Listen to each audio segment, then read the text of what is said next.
திண்டுக்கல் மாவட்டம் ஒட்டன்சத்திரத்தில் நடைபெற்று வரும் 100 ஆண்டுகள் பழமையான மாட்டுச்சந்தை திருவிழாவில் ஏராளமான மாடுகள் விற்பனைக்காக வந்துள்ளன.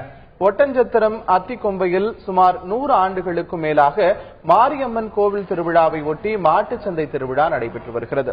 10 நாட்கள் நடைபெறும் இந்த திருவிழாவில் பல்வேறு மாவட்டங்களிலிருந்து ஏராளமான மாடுகள் விற்பனைக்காக கொண்டு வரப்பட்டுள்ளன. இது மட்டுமன்றி இங்கு மாடுகளுக்கு தேவையான மாடு கட்டும் கயிறு உள்ளிட்ட பல்வேறு பொருட்கள் விற்பனைக்கு உள்ளன.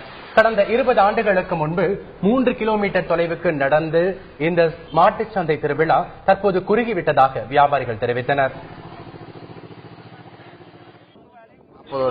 சர்வீஸ்ல இந்த திருவிழாவுக்கு வரோம். வியாபாரம் வந்து இறக்க 40 சர்வீஸ்ல இந்த 30 வருஷத்துக்கு முன்னாடி இந்த வியாபாரத்துல 10ல 1000ல ஒரு 10 கூட வியாபாரம் இல்லை. மாடெல்லாம் ரொம்ப குறைஞ்சு போச்சு. அதில் குறைஞ்சதுனால இப்ப வியாபாரம் ஏதோ அந்த வாடிக்கை வரதுனால வந்துட்டு இருக்கிறோம். இந்த திருவிழாவுக்கு வரணுங்கிறதுக்கோசரம் வந்துட்டு இருக்கிறோம். முதல்ல ஏகப்பட்ட மாடு வந்துச்சு, அந்த அளவுக்கு வியாபாரம் நல்லா இருந்துச்சு, மக்கள் நல்லா விரும்பி வந்தாங்க. இப்போ வரதில்லை. நாங்க இங்க ஒரு 10-15 வருஷமா ரெகுலரா வந்துட்டு இருக்கிறோம். வருஷம் இந்த தேர் திருவிழா வந்து ஆணி 1ஆம் தேதி ஸ்டார்ட் ஆகுதுங்க.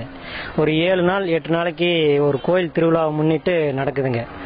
இது வந்து 120 வருஷமா இந்த தேர் நடந்துட்டு இருக்கு. இங்க வந்து காங்கை இன மாடுகள், காளைகள், மாடு, நாட்டு மாடு எல்லாம் வந்துட்டு இருக்கு. விலையை பாத்தீங்கன்னா இப்போ அந்த ரேக்லா பந்தயம், ஜல்லிக்கட்டு இதெல்லாம் இல்லாதனால அந்த இனம் வந்து வருஷத்துக்கு வருஷம் குறைஞ்சிட்டு வருதுங்க.